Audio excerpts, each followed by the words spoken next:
रे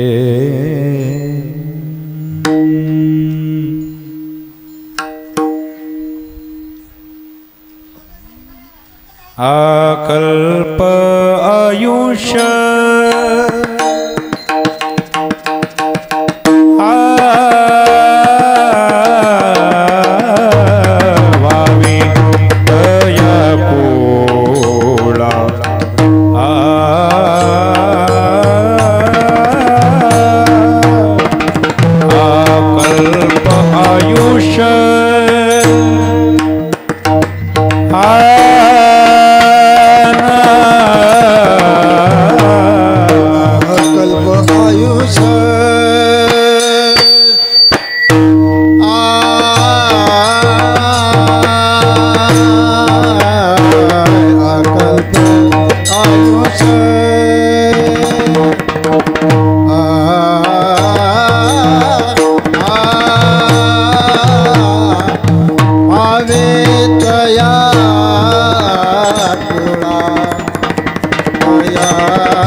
वावी दया कोळा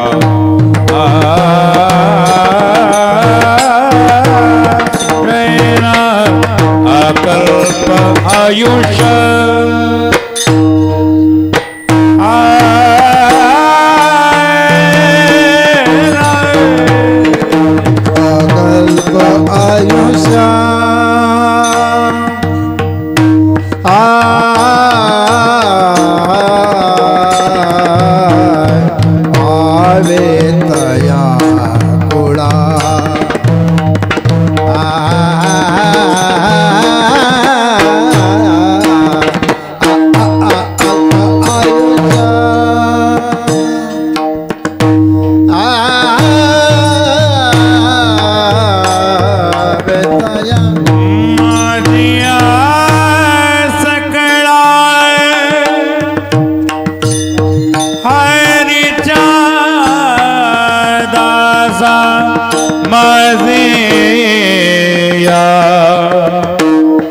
सकळा हरीचा दासा माझिया मादिया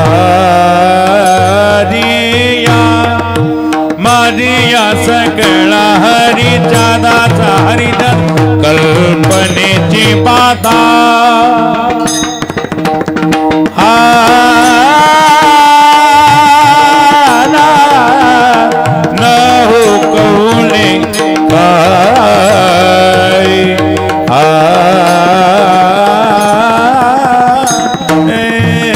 कल्पनेची बाधा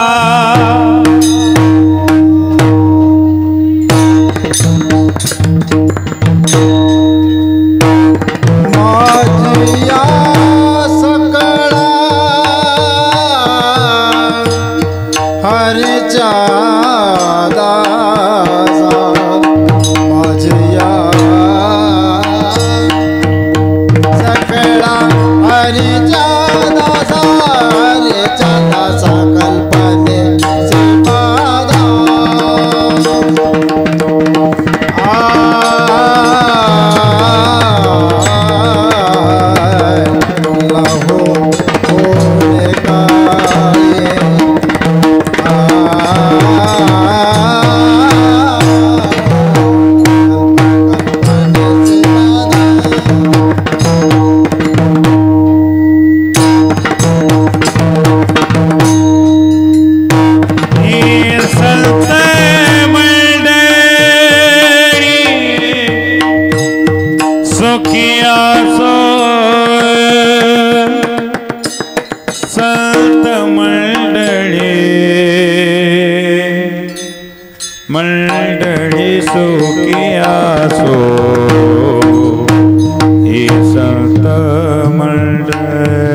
आ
अकल्पायुष्य भावे तया कुळा माझिया सकळा हरीच्या दासा कल्पनेची बाधा न हो कवने काळी ही संत मंडळी सुखी असो अहंकाराचा वारा न लागो राजसा माझ्या विष्णुदासा भाविकासी कल्पनेची बाधा न हो कवने काळी ही संत मंडळी सुखी असो नामा म्हणे तया असावे कल्याण नामा म्हणे तया असावे कल्याण ज्या मुखी निदान पांडुरंग कल्पनेची बाधा न हो कवने काळी ही संत मंडळी सुखी असो विठाला विठाला विठाला विठाला विठाला विठाला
महायोगपीठे तटे भीमरथ्यामोरं पुंडरीकाय दातु मुनीन्द्रैः समागत्य तिष्ठन्तमानन्दकन्दं परब्रह्मलिङ्गं भजे पाण्डुरङ्गम् अजं रुक्मिणी प्राणसञ्जीवनन्तं परमधाम कैवल्यमेकं तुर्यं प्रसन्नं प्रपन्नार्त्यं देवदेवं परब्रह्मलिङ्गं भजे पाण्डुरङ्गं कलावज्ञ जीवोद्धरार्थावतारं कलाकाङ्कतेजोधिकामोधिवक्रं खलानिशवादाप्नोदार दक्षं समाधिस्थमूर्तिं भजे ज्ञानदेवं रणकृष्णव्यवसु संवाद भूतोर्गीर्तार्थ बोधाय ज्ञानेश्वरी वै कृति निर्मिता येन च प्राकृतोक्त्या समाधिस्थमूर्तिं भजे ज्ञानदेवं राधा मेरे स्वामिनी मैं राधे को दास जन्म जन्म मोहि दीजियो श्री वृंदावन को वास श्री गुरु चरण सरोज रज निज मनो मुकुरो सुधारी बरनवो रघुबर बिमल जसो जो दायको पलचारी बुद्धिहीन तनु जानिकै सुमिरो पवन कुमार बल बुद्धि विद्या देहु मोहि हरहु कलेस विकार मस्तक हे पायावरी मस्तक हे पायावरी यावार करी संताचा यावार करी संताचा यावार करी संताचा वार करी संताचा यावार करी संताचा हे मस्तक हे पायावरी यावार करी संताचा यावार करी संताचा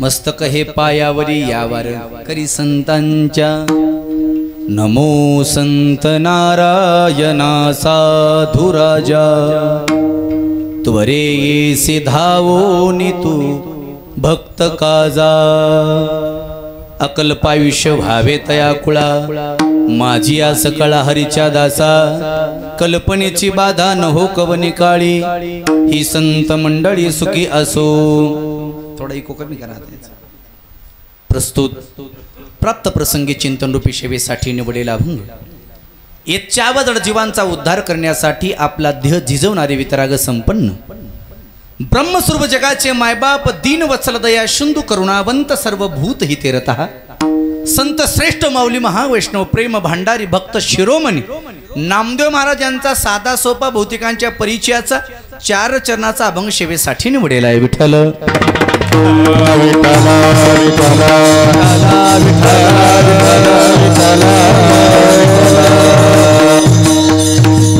सेवेला आरंभ करण्या अगोदर 1 मिनिटाचा परिहार तो म्हणजे असा चिरंजीव कैवल्य नानासाहेब पाटील कदम या बाळाच्या वाढदिवसानिमित्त सुंदर असं नामकीर्तन सोहळा या ठिकाणी आयोजित करण्यात आलेला आहे। या कार्यक्रमाचे आयोजक श्री वसंतदादा रंगनाथात्या कदम तसेच बापूसाहेब वसंतदादा कदम आणि नानासाहेब वसंतदादा कदम आणि सर्व कदम पाटील परिवार यांच्या वतीने हे सुंदर असं कीर्तनाचं आयोजन आहे। कीर्तनासाठी महाराष्ट्रातील ख्यातनाम गायक वादक मंडळ उपस्थित आहेत ज्यांच्या गोड आवाजातून आपण पहिली चाल श्रवण केली। महाराष्ट्रभूषण श्री हरिभक्तपरायण जी टॉकीज फेम सेमारो मराठी बाणा युवा कीर्तनकार श्री हरिभक्तपरायण बाळासाहेबजी महाराज कुलकर्णी दस्तापूरकर हेही उपस्थित आहेत। त्यांच्या पाठीमागे गोड गळ्याचे धनी प्रमाण कंठभूषण एक भजन क्षेत्रातील एक महाराज भीष्माचार्य म्हणायला काही हरकत नाही। मोतीराम महाराजांच्या फडावरती ज्यांनी महाराज कोणतीच न अपेक्षा करता निष्प्रह ज्यांची सेवा आयुष्यभर घडलेली आहे आणि सध्याही घडत आहे ते म्हणजे भजन सम्राट श्री हरिभक्तपरायण प्रल्हाद मामा पांचाळ खातनेश्वरकर या ठिकाणी उपस्थित आहेत। पकजावरती ज्यांच्या ज्ञानातून या महाराष्ट्रभर शेकडो विद्यार्थी तयार झाले। नव्हे या ढाळेगाव नगरीमध्ये ज्यांनी ज्ञानदानाचं काम केलं माझे ज्येष्ठ बंधू श्री हरिभक्तप्रायण राजाभाऊ महाराज लोंढे सोनमांजरीकर या ठिकाणी उपस्थित आहेत. त्यांच्यासाठी एकदा जोरदार टाळ्या वाजवा. परिसरातील सर्व भाविक भक्त मंडळी, गुणीजन, गायक मंडळी, सर्व गावातील सर्वच आता एकाचं नाव घेतलं तर एकाचं राहील. याच्यामुळं सगळ्यालाच माहीत आहे, ढाळेगावचं सगळं राशन कार्डच मला माहीत आहे. सगळ्यांच्या ओळखी, सगळ्यांचे नावंही माहिती आहेत. पण त्याच्यामध्ये वेळ जाता कामा नये याच्यासाठी सर्वांच्या चरणी विनम्रपणे माता ठेवतो. आणि या ठिकाणी कीर्तनरूपी सेवेला मला वाटतं पूर्णविराम म्हणता काही लक्षपूर्वक ऐका. आपल्याकडे वेळ कमी आहे, कमी वेळामध्ये आपल्याला सुंदर कीर्तन करायचे. लक्षपूर्वक ऐका. आज वाढदिवस आहे, त्याच्यामध्ये आपल्या नारायणजपाची परंपरा आहे. एकादशीचं नित्य कीर्तनरूपी सेवा, हे दोन्हीचं औचित्य एकरूपता आपण साधलेली आहे. जसं जमेल तसं थोडा वेळ चिंतन करण्याचा प्रयत्न करणार आहोत. भरपूर भाविक भक्त कीर्तनासाठी उपस्थित आहेत, बाहेर पाठीमागे बसलेले आहेत. जागा अपुरी पडते, पण शब्द कानावर आले तरी भरपूर झाले आहे का नाही. त्याच्यामुळं एक तास कीर्तन करायचे, अजिबात जास्त कीर्तन करायचं नाही. कारभारी एक तास कीर्तन करायचे. एक तास कीर्तन असं करायचं आहे, पण सगळ्यांनी मिळून कीर्तन करायचं. मी काय मोठा अभ्यासक आहे, मोठा असा तत्त्वज्ञ आहे, या उद्देशाने मी कीर्तन करण्यासाठी उभा टाकलेलं नाही. आपल्या परिवारातील कोणीतरी एक सदस्य उभा टाकावा, त्यानं काहीतरी बोलावं आणि त्या लेकराला काहीतरी वाढदिवसाच्या शुभेच्छा द्याव्या आणि नारायणजी आप्पाकडे त्याच्या आरोग्याची, त्याच्या संपत्तीची आपण मागणी करावी. याच्यासाठी हे कीर्तन आहे. विठ्ठल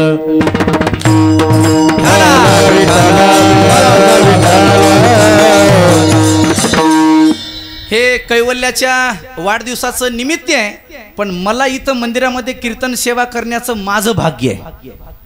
ढाळेगावामध्ये मधुकरी मागून खात असताना या लाईनला उभा टाकून जी काही एकादशी आम्ही सेवा केली, शाळा करून इथं यायचं आणि सायंकाळच्या वेळेला गंगाधर मामा इथं आहेतच. आता आम्ही सगळे 4 वाजता इथं यायचं.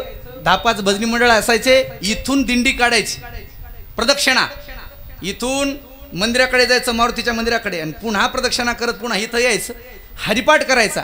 जी काही एकादशीची मी सेवा त्यावेळेस केली भाऊ बरोबर, त्या सेवेचं फळच आज महाराजांच्या पुढं मला कीर्तनरूपी सेवा करायला मिळते. आणि जसं माऊली ज्ञानोबरांच्या मंदिरामध्ये सेवा करण्याचं भाग्य प्रत्येकाला मिळत नाही, माऊली ज्ञानोबरांच्या दरबारामध्ये सेवा करण्याचं भाग्य जसं प्रत्येकाला मिळत नाही, तसं नारायणजी आप्पाच्या दरबारामध्ये सेवा करण्याचं भाग्य कोणालाही मिळत नाही, सहजासहजी मिळत नाही. काहीतरी त्याची तपानुष्ठान त्याच्या पाठीमागे असावं लागतं. आईवडिलांची, गुरूंचा आशीर्वाद त्याच्या पाठीमागे असावा लागतो. मी ज्यावेळेस नवीन कीर्तन सुरुवात केले होते, बाळासाहेब महाराज, तुम्ही आता नवीन कीर्तन करायचं आपल्याला, इथं एखाद्या येईल म्हणा तुमची सेवा. ज्यावेळेस मी नवीन कीर्तन सुरुवात केली होती गुरुजी 2019 मध्ये, त्यावेळेस आबांनी मला सांगितलं होतं, हे आषाढीच्या सोहळ्यामध्ये मी इथं कीर्तन केलं होतं. गणेश महाराज होते त्यावेळेस कीर्तन, पहिलं कीर्तन केलं होतं. लक्ष्मण महाराज, आपल्याकडे जर एखादा अडचण असेल तर आपण 10 दिवस असं रात ईड करून आपण एका ठिकाणी करतो का नाही, 5-6 दिवसात, तसं हे 6 वर्ष झाले आजच्या कीर्तनाला. 2019 ते 2025 किती वर्ष झाले? 6. दिवसाची कीर्तन, संध्याकाळची कीर्तन म्हणून 12 वर्ष झाली समजा. मग आता 12 वर्षानंतर पुन्हा कीर्तनाचा योग मंदिरामध्ये आलाय, हे माझ्यासाठी पर्वणी आहे. लक्षपूर्वक झालो सन्मुख तो कैसा संत चरणी पावलो, झालो सन्मुख तो कैसा संत चरणी पावलो, सन्मुख तो कैसा संत चरणी पावलो, झालो सन्मुख तो कैसा संत चरणी पावलो. हे पुण्य फळले बहुता दिसा, पुण्य फळले बहुता दिसा, उदयाचा ठसा, उदयाचा ठसा, झालो सन्मुख तो कैसा संत चरणी पावलो, झालो सन्मुख तो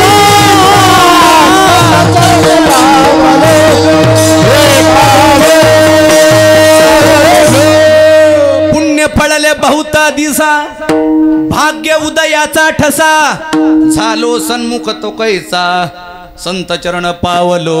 आजी फिटेले माझे कोडे जन्म आलो याचे, आजी फळ झाले साचे, तुम्ही कृपा केली संती, भय निरसली खंती.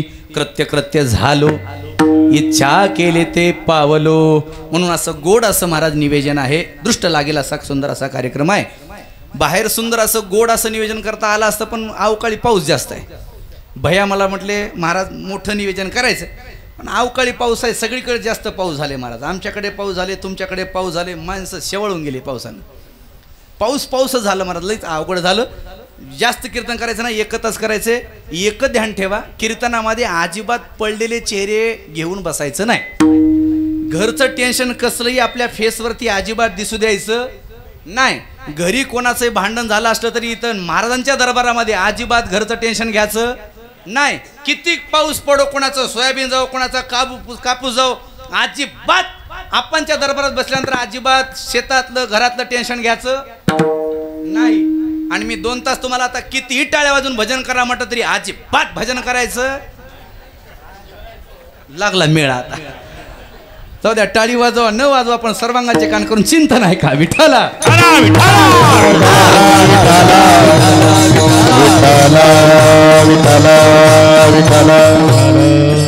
अभंग घेतलाय सेवेसाठी नामदेवरायांचा. नामदेवरायांचा अधिकार सगळ्याला माहिती आहे. ज्यांच्या हस्ते जगाच्या मालकानं 5व्या वर्षी दूध प्राशन करावं, ज्या नामदेवरायानं महाराज परिसा भागवताचा परिस ज्या वेळेस नदी पात्रात नेऊन टाकला, अख्खं वाळवंट ज्यांनी परिस करावं, नाही औंढ्या नागनाथाचं मंदिर कीर्तनाच्या भक्तीवर फिरवावं आणि वारकरी संप्रदायाची पताका पंजाब पर्यंत ज्यांनी फडकवावी, ते म्हणजे संत श्रेष्ठ नामदेव महाराज. हे त्यांचा हा आजचा अभंग आहे. आणि अभंग गोड आहे, लक्षपूर्वक आहे का. आणि सगळ्याला पाठ आहे. अभंग रोज आपण म्हणतो, कारण का अकल्प आयुष्य व्हावे तया कुळा. हे 2 चरण कावणं सगळ्याला पाठ आहेत महाराज, कान पाठ आहेत. पुस्तक घेऊन पाठ करायची गरज नाही. ज्याला अभंग पाठ नाही तो वारकरी नाही. अभंग पाठच आहे, पण एवढंच आहे, माणसाला वाटतं रोज रोज रोज रोज जे आपण अभंग म्हणतो का नाही, याची व्हॅल्यू माणसाला थोडं कमी वाटते.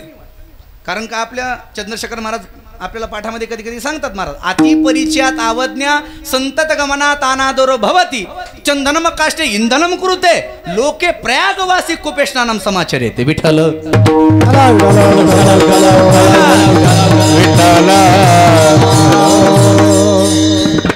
मी आता काही वचन सांगितले तुम्हाला. अति परिचय झाला, आमदार गुरुजी काय होत असते, आवज्ञा होत असते.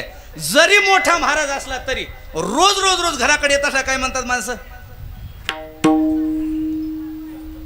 ते घरचंच आहे आपलं, ते काय विषय आहे का नाही महाराज. घरचे असल्यामुळं रोज रोज त्याची महाराज आपल्याला भेट होत असल्यामुळं, वस्तू मिळत असल्यामुळं आपल्याला त्याची व्हॅल्यू कळत नाही. प्रयागराज तीर्थाक ठिकाणी स्नान करण्यासाठी माणसं 25,000 रुपये खर्च करून तिथं जातात. जाऊ द्या लांबची गोष्ट. पंढरपूरला वास्तव्याला असणारे वारकरी मंडळी आणि आपण कार्तिकला जाणारी वारकरी मंडळी, आपल्या गावची तर परंपरा जुनाट आहे. परंपरा यालावर बोलायची काही गरज नाही. आपण दशमीला इथं झेंडा घेऊन निघतो, आपण नवमीला निघतो, आपण दशमीला तिथं जातो. एखाद्या वेळेस चंद्रभागेचं पाणी जरी कमी असेल, घोट्या इतकं जरी पाणी असेल, शेवटी माणसं तांब्यानं आंघोळ करतील, पण चंद्रभागेच्या पाण्यामध्येच आंघोळ करणार. आपला विधी आहे तो. पण एरवी आम्ही सांगली सातारा तिकडे कीर्तनला कधी गेलो की मग पांडुरंगाचं दर्शन व्हावं काका याच्यासाठी आम्ही पंढरपूरमध्ये थांबतो. पण मुक्काम झाला, सकाळी उठलं की आपल्याला वाटतं जाऊन चंद्रभागेची आंघोळ करावी. मग आपण चंद्रभागेच्या आंघोळीसाठी निघालं की आमची मित्रमंडळ म्हणतात, महाराज कुठं निघालात? अहो चंद्रभागेच्या आंघोळ करण्यासाठी. चला ना. ते म्हणतात महाराज तिथं याची काय गरज आहे, इथंच करा ना. त्याला म्हणा ना चल ना चंद्रभागेला. ते म्हणते तिथं जायची काय गरज आहे, इथं रूममध्ये नळाला यायला पाणी, ते पण चंद्रभागेचंच आहे. इथून तिकीट काढून तिथं स्नानासाठी जाणं आणि तिथल्या माणसाला चंद्रभागेचा स्नानाचा कंटाळा येणं, याच्यामधला फरक कशामुळे आहे बोला. नित्याचा आहे. अतिपरिचय झाला तिचं म्हणून त्याचं महत्व कळत नाही. तसा अभंग रोजचा मनातला आहे, त्याच्यामुळे तेवढं महत्व कळत नाही आपल्याला. जसं ज्ञानेश्वर महाराजांचं पसायदान आहे, आता विश्वात्मके देवे, तसं नामदेवरायांचं पसायदान म्हणजे हे अकल्पाविषयी व्हावे तयाकुळ आहे. तसं तुकोबराचं पसायदान आहे. तुकोबराचं पसायदान कोणतं आहे, मागणे ते एक तुझं प्रती आहे. जो शेवटचा अभंग असतो त्याला पसायदान असं म्हटलं जातं. हे नामदेवराचं पसायदान लक्षपूर्वक आहे का. त्याच्यामध्ये पहिला शब्द आहे अकल्प. आणि याची आपल्याला महाराज सविस्तर पद्धतीने विचार करायचा आहे आपल्या कमी वेळामध्ये. पण पहिल्यांदा अकल्प या शब्दाचा अर्थ करणं हे आपलं आद्य कर्तव्य आहे. लक्षपूर्वक ऐका. अकल्प याची व्याख्या सांगतोय, थोडं माझ्याकडे लक्ष द्या. कल्प म्हणजे काय? कल्प ही परिभाषा लांबची आहे. अलीकडे येतो. वेळेनुसार आपल्याला कालक्रमण करण्यासाठी सगळ्यात छोटी आपल्याला माहिती आहे म्हणजे रोजची आपली घडी. याच्या घडीतले सेकंद काटे सगळ्याला कळतात. सेकंद काटा असतो एक, दुसरा मिनिट काटा असतो, तिसरा तास काटा असतो. 1 मिनिट होण्यासाठी किती सेकंद लागतात? 60 सेकंद लागतात. बरोबर आहे. 1 सेकंद जो सेकंद असतो त्या सेकंदाच्या निम्मा जो भाग असतो त्याला निमिष म्हणतात. त्या निमिषाच्या निम्मा असतो त्याला हल म्हणतात. आणि हलाच्या निम्मा असतं त्याला पल म्हणतात. आणि पलाच्या निम्मा असतं त्याला मुहूर्त म्हणतात. लक्ष्मणा बरोबर आहे की? मुहूर्त मुहूर्त एवढं घटिकेचं असते. आता लक्षात आलं. आता गुरुजी ते सगळे आता शिक्षकाचं पुढे बसले आहेत माझ्या. पाटील गुरुजी, एवढं कालक्रमीमध्ये महाराज चिंतन करत असताना समय घटिका एवढी सूक्ष्म आहे. आता कळायला का तुम्हाला मुहूर्त कशासाठी आहे? मुहूर्त एवढं असतं हो, मुहूर्त एवढं. म्हणून लग्न पत्रिका टाकावं लागतं. 12:27 लग्न होईल. आता जे काटे 1:30 वाजता लावतात त्याचे वनवासच होतात. त्याचा भाग निराळा.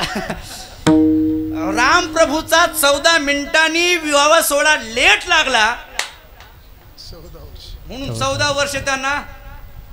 आणि ह्याचा 1.5 तासांनी लेट लागला. ह्याचा काय काय होईल विचार केला पाहिजे. जर तुम्हाला लग्न घटिका वेळेवर लावायची असेल, लग्न हे वेळेवर लावायचं असेल तर लग्न घटिकेला आद्य प्राधान्य देणं हे आद्य कर्तव्य.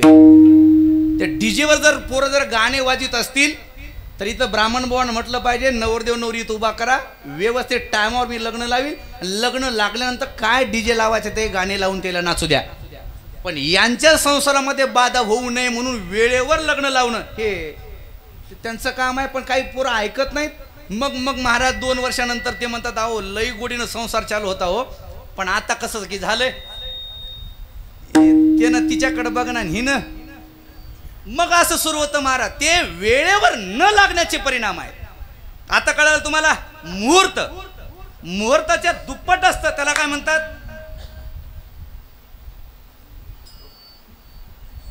गेलं सगळं विसरून आता काय. हा, मुहूर्त मुहूर्ताच्या दुप्पट पल, पलाच्या दुप्पट हल, हलाच्या दुप्पट निमिष, निमिषाच्या दुप्पट सेकंद. असे 60 सेकंद एका ठिकाणी आले की आता काय झाला? मिनिट. असे मिनिट 60 मिनिट एका ठिकाणी आले की आता काय झाला? 1 तास. असे 3 तास एका ठिकाणी आले की काय झाला? उभा टाकले सांगू नका, रोज ऐकायला तुम्ही. खालती खालती सांगा, बसलेले सांगा. 60 मिनिटाचा 1 तास, 3 तासाचा 1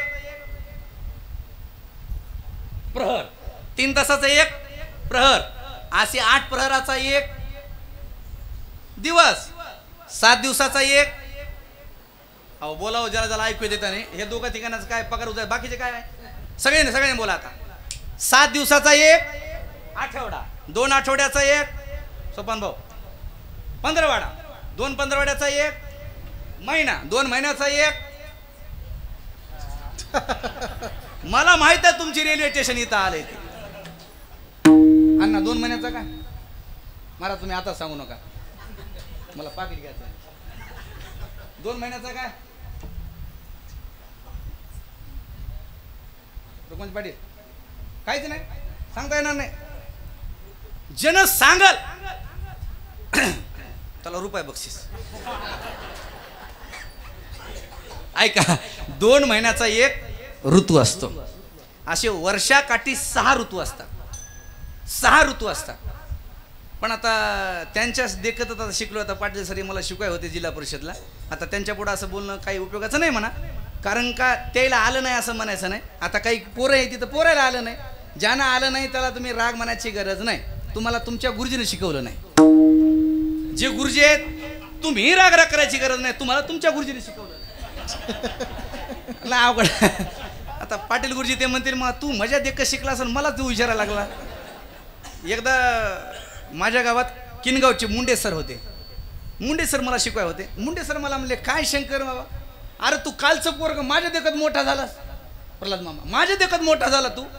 अरे म्हणे वयाची माझी आता 65 वर्ष झाले तरी सुद्धा मी आणखी 70,000च पगार उचलतो आणि मी ऐकलं तू 2-2 तासाची 21 गेलास. मी म्हणलं गुरुजी याचं कारण असं आहे, कारण का तुम्ही आणखी लेकरं शिकवता, मी लेकराचे बाप शिकवतो. लक्षपूर्वक आहे का. 2 महिन्याचा काय विसरला बघा. आणखी 2 महिन्याचा काय ऋतू, 6 ऋतू असतात. असे 3 ऋतू एका ठिकाणी आले की त्याला आयन म्हणतात. 6 महिन्याचं एक आयन. वर्षाकाठी 2 आयन असतात, एक उत्तरायण दुसरं दक्षिणायन. सध्या कोणतं चालू आहे? दक्षिणायन. दक्षिणायन चालू आहे. आपा दक्षिणायन चालू आहे आणि उत्तरायण एक असतं. 2 आयन. 2 आयन एका ठिकाणी मिळून आता काय झालं वर्ष. असे 12 वर्ष एका ठिकाणी आले की त्याला काय म्हणायचं तप. असे 25 वर्ष एका ठिकाणी आले की त्याला काय म्हणायचं रौप्य महोत्सव. जो पंढरपूरमध्ये गुरुवर्य मारोतराव महाराजांचा रौप्य महोत्सव सोहळा झाला पुण्यतिथीचा. आता आपण सगळ्यात मोठा कार्यक्रम झाला बरोबर नाही. मालक अच्युत महाराज दस्तापूरकर यांनी केला. तो 25 वर्षानंतर आहे त्याला म्हणायचं रौप्य महोत्सव. असे 50 वर्ष एका ठिकाणी आले की त्याला काय म्हणायचं सुवर्ण महोत्सव. असे 75 वर्ष एका ठिकाणी आले की त्याला काय म्हणायचं अमृत महोत्सव. असे 100 वर्ष एका ठिकाणी आले की त्याला काय म्हणायचं शताब्दी. त्याला हिरक महोत्सव म्हणतात. 100 वर्ष एका ठिकाणी आले की त्याला शताब्दी म्हणतात. अशा 1000 शताब्दी एका ठिकाणी आल्या की त्याच्यामध्ये 4,32,000 वर्ष हे कलियुगाचं आयुष्य आहे. किती आहे भागवतामध्ये सांगितलेलं आहे. कलियुगाचं आयुष्य किती आहे 4,32,000. 4,32,000 याच्या दुप्पट करायचं ते द्वापारयुगाचं आयुष्य होतं. त्याच्यापेक्षा दुप्पट करायचं ते त्रेतायुगाचं आयुष्य होतं आणि त्याच्यापेक्षा दुप्पट करायचं ते सत्ययुगाचं आयुष्य होतं. हे 4 युग एका ठिकाणी झाले की याला म्हणायचं महाराज एक महायुग. असे 71 महायुग गेल्यानंतर आता म्हणायचं एक मन्वंतर आणि असे 14 मन्वंतर झाले त्याला म्हणायचं कल्प. वाजवा की टाळ्या हो काय की नाही मला. वाळलेल्या भाकरी खाऊन पाठ केले ते आता उपयोगाला आले. लक्षपूर्वक आहे का. एवढा मोठा दीर्घ जावं लागतो तेव्हा कुठं कल्प होतं. जयवंत महाराजांनी सांगितलेली व्याख्या ती मी तुम्हाला सांगितली. लक्षपूर्वक आहे का.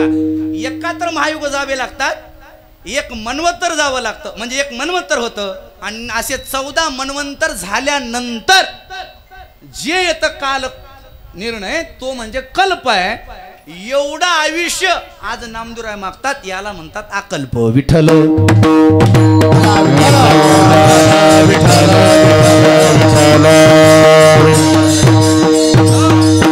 अकल्प आपल्याला कळालं. महाराज एवढं काल निर्णयामध्ये आपण काल मापक सांगितला तुम्ही. महाराज तुम्ही देवाचे भक्तात, लाडके भक्ताय, सुज्ञ आहात, ज्ञानी आहात, धनवंत आहात, गुणवंत आहात, शास्त्र पारंगत आहात. माणसाचं आयुष्य तर 100 वर्षच आहे आणि तुम्ही तर अकल्प आयुष्याची मागणी करतात. हे कसं संगत कशी लावायची. लक्षपूर्वक आहे का. माणसाचं आयुष्य 100 वर्षच आहे.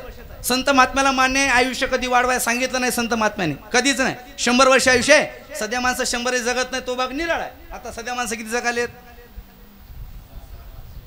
60-70 लई झालं. 75 गाठली म्हणजे लई भारी झालं, लई भारी झालं. आता काही नाही महाराज 50-60 मध्ये आपल्याला निघून जावं लागलं.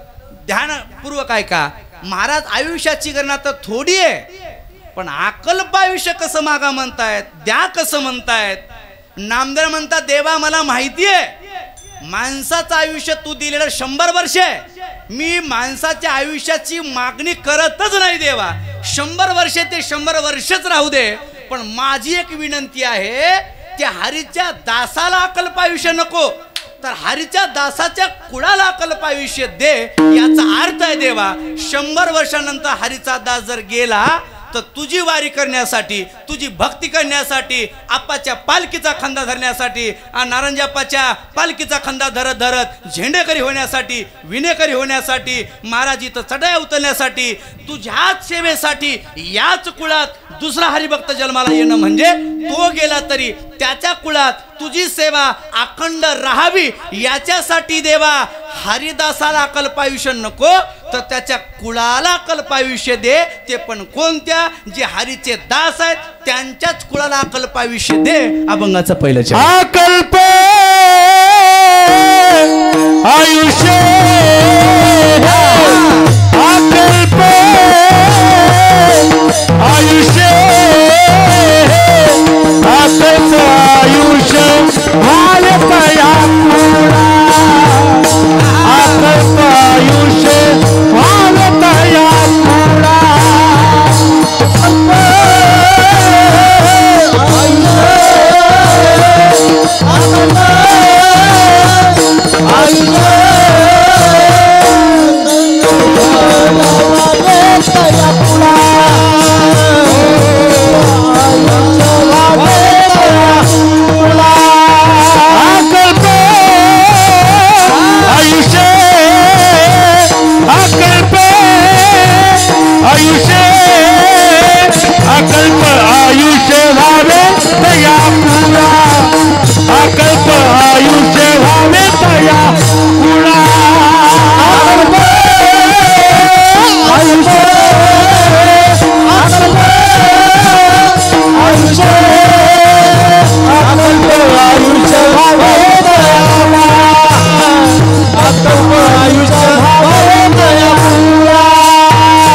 फुकटच्या टाळ्या तरी मोठ्याने वाजत जाऊ.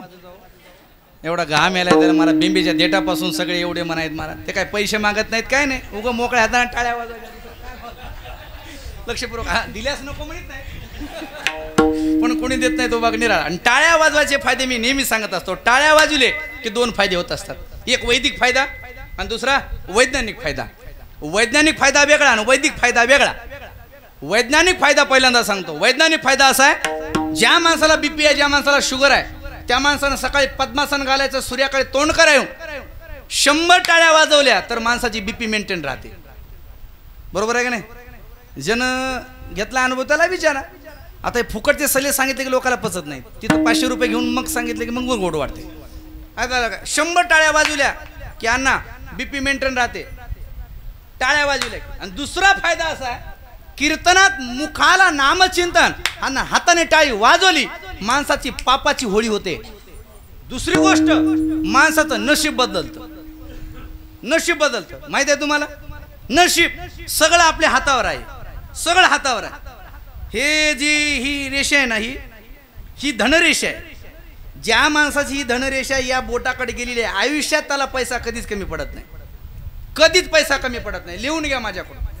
हे सगळं आयुष्याचं गणना इथंच आहे माणिक महाराज. सगळं, दुसरं कुठं जायची गरज नाही. माणसानं असा हात करायचा. का इथं गुढी पडी बघा, एक इथं एक गुढी पडी समजायची, एक बायको. ज्याच्या 2 गुड्या पडल्या त्याला धनंजय महाराज. 2 बायका समजा. ज्याची गुढी पडना त्यांना नीट उंबरत धरायचं.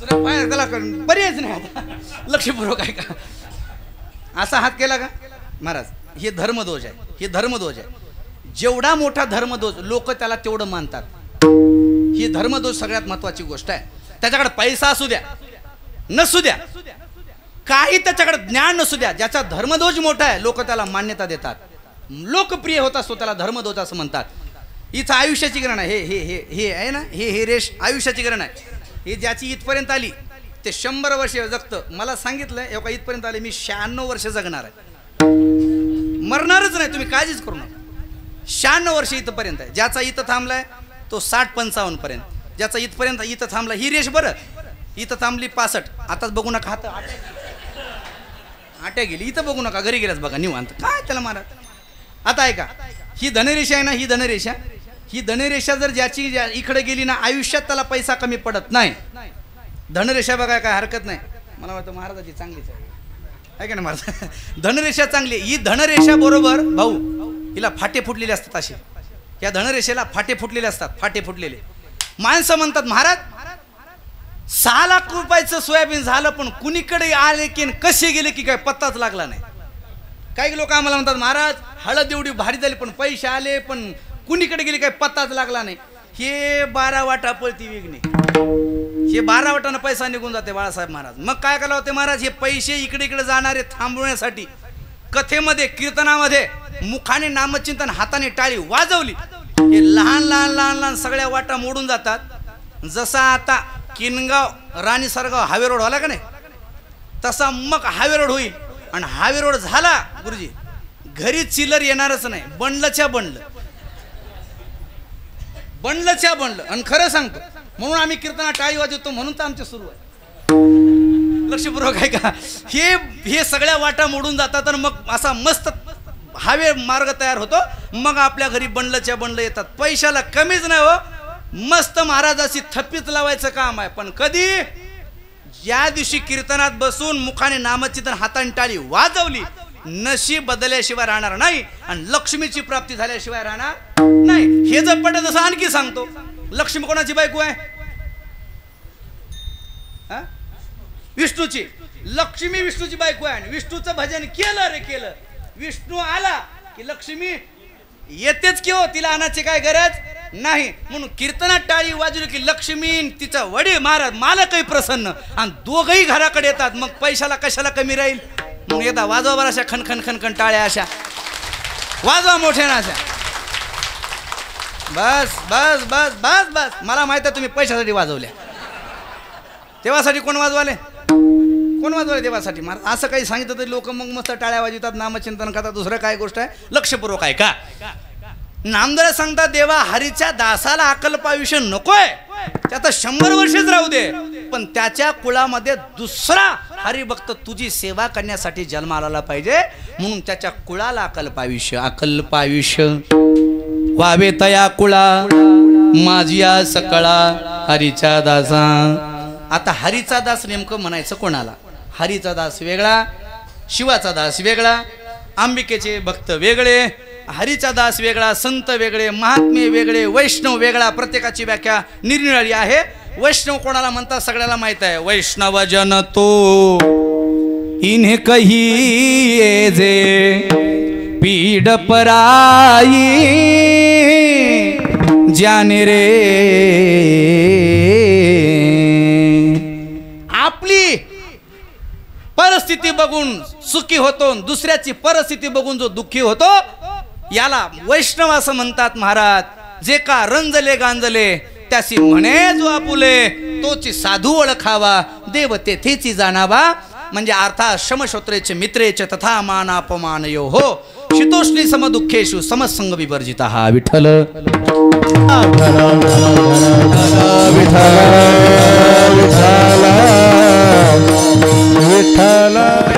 याला म्हणतात आणखी सांगा कळत नसेल संत कोणाला म्हणतात संतांचा स्वभाव काय माऊली ज्ञानोबा 12व्या अध्यायामध्ये गोड असं वर्णन करतात मी जो आता श्लोक म्हणला याच्या पुढच्या सगळ्या वया तुम्ही वाचून घ्या महाराज सगळ्याला पाठही आहेत जो खांडावया घावा घाली काल आवण्या जयाने केली दोघा एकची सावली वृक्षुजे जैसा नातरीक्ष दंडू पाळी त्या गोडू गाडी त्या कडून हवेची जेवी अरिमित्री जैसा अर्जुना भाव ऐसा मान अपमान सरिसा हो तुझाय तिन्ही ऋतू समान जैसे का गगन तैसा एकची मान शितोक्षणी जया दक्षिण उत्तर मारुता मेरू जैसा पंडुसुता तैसा सकळी का भूता समू आगविया जगा एक सवे जैसे उदक तैसे तया चित्री लोक आकांक्षिती सगळा म्हणू का 12 वाद्य है का नाही महाराज या सगळ्या वेळा वाचून घ्या हे संतांचं लक्षण संतांचा स्वभाव सांगणार आहे अर्थात जे अशा स्वभावाने युक्त आहेत त्यांना संत म्हणा त्यांनाच वैष्णव म्हणा आणि त्यांनाच हरीचे दास म्हणा जो देवाची नित्य सेवा करतो हरीचाच महाराज त्याला ध्यास आहे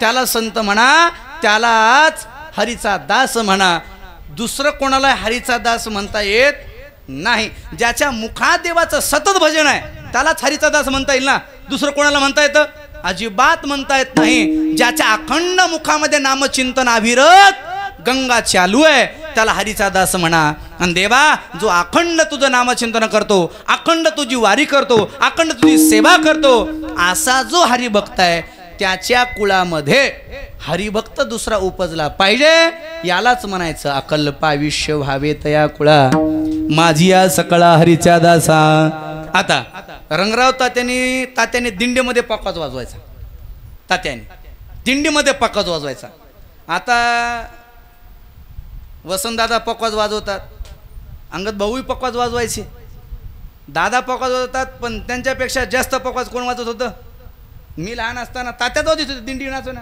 अण्णा बरोबर आहे का नाही तात्या वाजवायचे रंगराव तात्या रंगनाथ तात्या हा रंगराव तात्या इकडे होते रंगनाथ तात्या पक्वाज वाजवायचे रंगनाथ तात्यांच्या वडिलाचं नाव आहे बाबाराव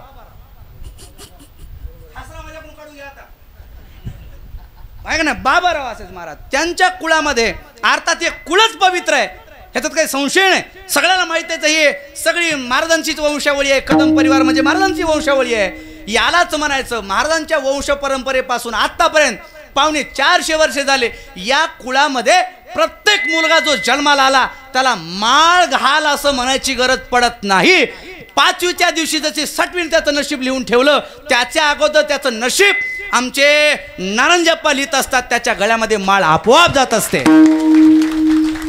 त्या कुळामध्ये हरिभक्त झाला पाहिजे असं म्हणण्याची गरज नाही आपोआप जे बापानं केलं ते पोरग करणार ते पोरगानं केलं ते त्याचं पोरग करणार आणि महाराज तो वारकरी होणारच याच्यामध्ये तीळ मात्र संशय नाही महाराज बाकीच्या ठिकाणी आपण पाहिलं कॅमेरा पुढे चालू आहे महाराष्ट्रभर कीर्तन लोक बघतात मी जिम्मेदारी वाक्य वापरतोय लक्षपूर्वक ऐका ढाळेगाव मध्ये जी काही परंपरा आहे ज्यांचं इथं लहानपणापासून महाराज शेवटच्या अंतापर्यंत वास्तव्य आहे त्या मंडळीत आयुष्यभर नारायणजप्पाची सेवा केलीच केली पण जे काही आपल्या पालखी सोहळ्यामध्ये आषाढीच्या सप्त्यामध्ये वैशाखाच्या सप्त्यामध्ये दसऱ्याच्या सप्त्यामध्ये जे काही मान प्रत्येकाला मिळालेला आहे तो मान प्रत्येक जण आपापली जबाबदारीने महाराज बजावतो जरी त्याला होत नसेल तरी तो दुसरा मान दुसऱ्याला मिळत नाही तर त्याचं पोरग तिथं जाणार आणि आपली सेवा रुजू करणार हे आपल्या ढाळेगावची ही वैशिष्ट्य आहे हे ढाळेगावचं वैशिष्ट्य आहे आणि आपल्याला मान्यच करावं लागेल इथं तू टाळ घेऊन उभा टाक त्या पोराला म्हणायची गरज नाही बापाला उभा टाकता येत पोरग बरोबर टाळ घेऊन उभा टाकणारच त्याला होत नसेल त्याचं पोरग उभा टाकणारच आता आमचे हे तर नातू झाले त्यांचे आता ते नातूच नाही बरोबर आहे त्यांचं नाव निवृत्ती बाबाच ना निवृत्ती बाबा विनेकरी असायचे महाराज 2-2 कीर्तन असायचे दसऱ्यामध्ये तरी सुद्धा ते विना घेऊन उभा टाकायचे पहाटेची आपली पालखी असायची 3 वाजता कीर्तन संपल्यानंतर पुन्हा सुद्धा 3 वाजेपर्यंत पालखी निघेपर्यंत त्यांनी विना घेऊन उभा टाकायचं 4 तास पालखी सोहळ्याला लागायचे सगळेजण आपले टाळकरी महाराज कोणी पाणी पिण्याच्या नादानं जाऊन बसायचं पण ते कुठेच बसत नव्हते महाराज आरती झाल्याशिवाय बसायचं नाही पण परंपरा चालू आहे का नाही यालाच म्हणायचं अकल्प आयुष्य व्हावे तया कुळा विठ्ठल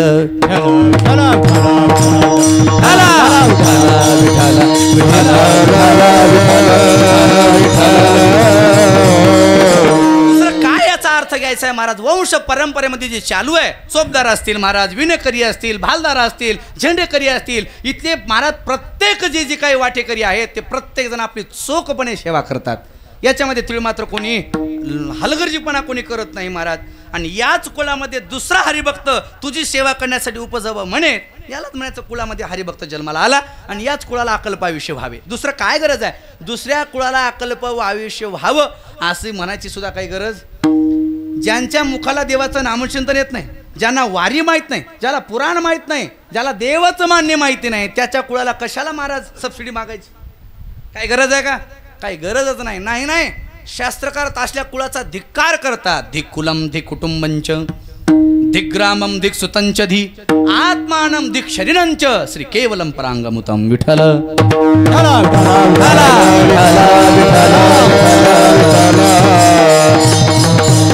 कळालं आपल्याला भाऊ, अकल्पही कळालं, हरीचे दासही कळाले आणि कुळाला अकल्प आयुष्य कसं मिळालं हे कळालं.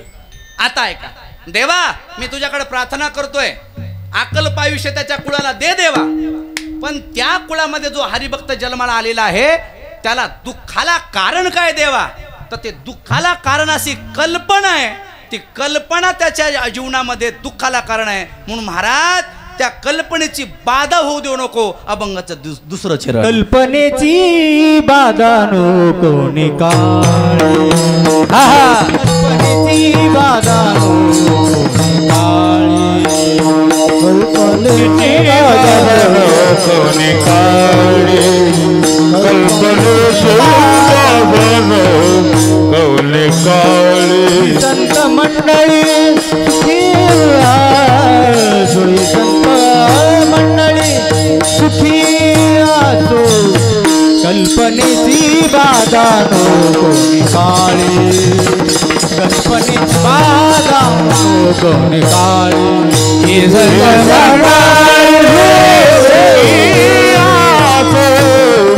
मंडळी सुखी असो, कल्पनेची बाधा नको निकाळी, बाधा नको कल्पनेची बाधा नको निकाळी.